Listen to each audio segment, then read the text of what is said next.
on an east-west basis, so everybody could have access to the sun and get some free solar heating. And you know, we've really lost that town planning knowledge that's there. Any further questions?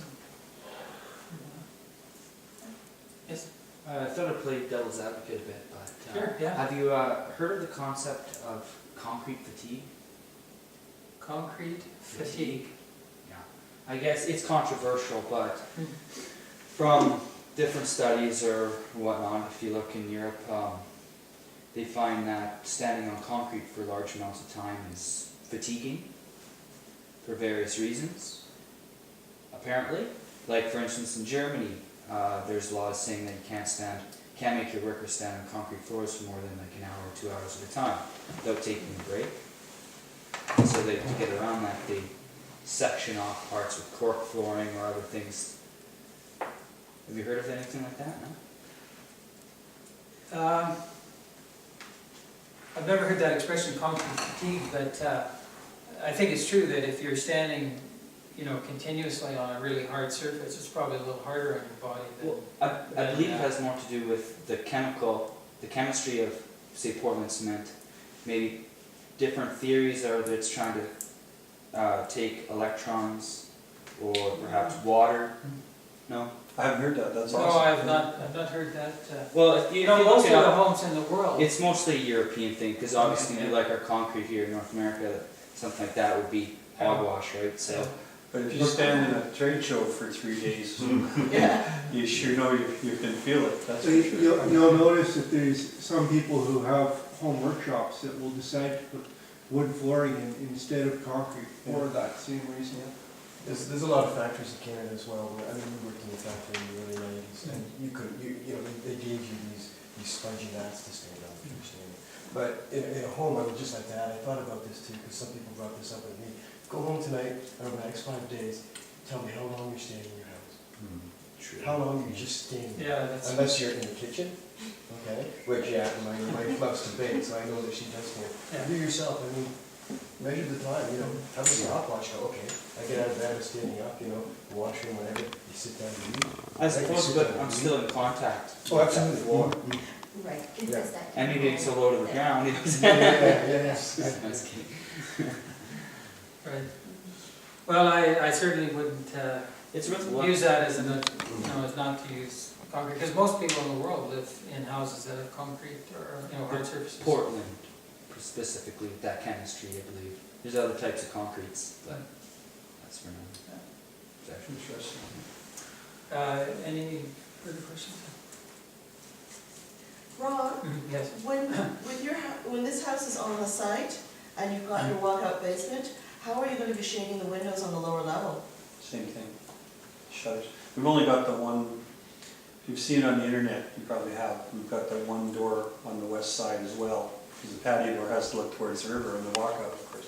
So we'll do the same thing, at least some sort of shading. I think there's a picture in here, is it not? Showing the final wall, maybe not, I don't know. I've seen it on the website. We just got that one door, we got one window on the north side, which I'm not too concerned about, but that's we'll have 2 bedrooms down there, so we need a window there. I guess another question would be, how much more efficient is thermal mass when it's under direct sunlight compared to when it's not under direct sunlight? For That's right, example, if yeah. it was in a shaded part of the house. Yeah. It is actually more effective to have it over here rather than over there. But one of the things that happens in wintertime here, actually, I was here the other day and it was sunny, and at noon the sun actually strikes this back wall. You know, the sun is low enough on the horizon that it goes here. But yeah, the thermal mass that's in the sun here is actually more effective because it actually warms up a little more and stores more heat than the stuff that's not, like if it's underneath a table or. You can actually feel the floor warm up when the sun's shining, even on 20 below day. It's amazing. So it's, On that first graph you had up when we came in, where you're showing the electrical Yeah. usage, Mhm. the electrical usage during the day drops off, like the house load ignoring the PV Yeah. drops off, and then it sort of heats Yeah, up, you can or see it, yeah. rises The up. passive solar, I was gonna point that out too. And then Go I back think to that, your fridge must cut in at midnight, because there's a step function right at midnight. I don't know. Must be your defrost cycle in the fridge. Maybe, you think so? Yeah, Right at midnight. yeah. Can we go back to the, yeah, this is the slide here, yeah, okay.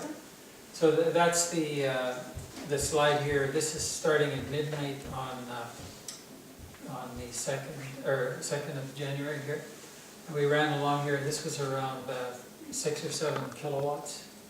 And then they turned that heater off outdoors, and it, you know, dropped down to this level here. And during the day, there's two things happening. One, the sun is coming in the windows, even though it's cloudy. You can see here, these are the time of the day when there is some photovoltaic power being generated, and it tends to be slightly lower here. But at the same time, every day it tends to warm.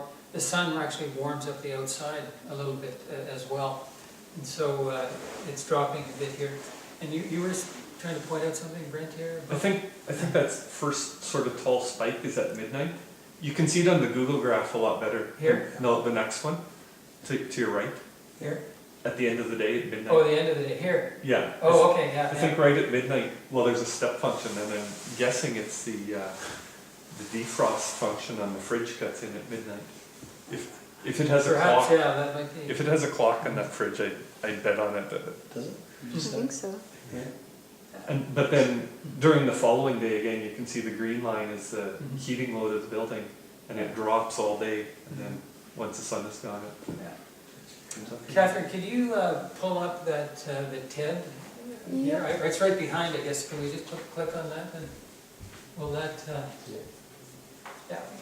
So for the last hour or so, instead of running at roughly 2.5 kilowatts, we turned the heaters off and we were running at 346 watts. And again, we started roughly at 7 and it's now 8:30. So with the thermal mass in here, plus a bit of body heat from everybody around, you know, has stabilized the temperature in the house. And if we look here, see if I can pull it up here. Yeah, we go here to graphing, and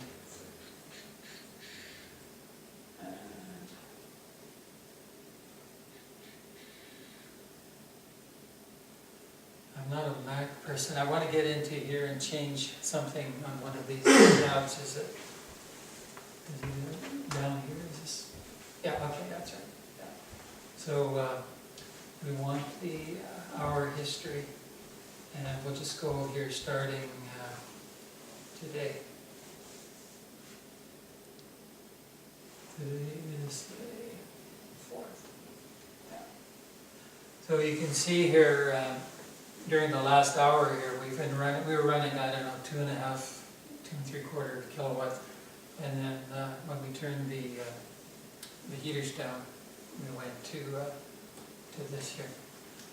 And again, another energy conserving technique that you can use is, you know, set back your temperature at night. If you, when I was a struggling graduate student, I used to do that in my house. I would set the rest of the house down to about 10 degrees Celsius and just heat the bedroom where I was. And it works, you know, you reduce the surface area. It's pretty chilly in the morning though, but you can get clock thermostats. And in fact, if you want, you can even buy clock thermostats now for baseboard heaters as a means of, Yeah. so anything you can do to reduce the, you know, the average temperature in the home.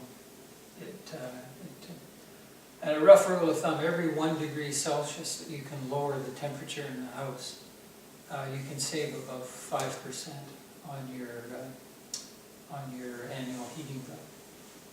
So it all adds up. Have you been tracking the output of the two different photovoltaics, or the, you've got the tubes, and then you've got the flat plate. Yeah, Yeah, the flat plate, so if you yeah.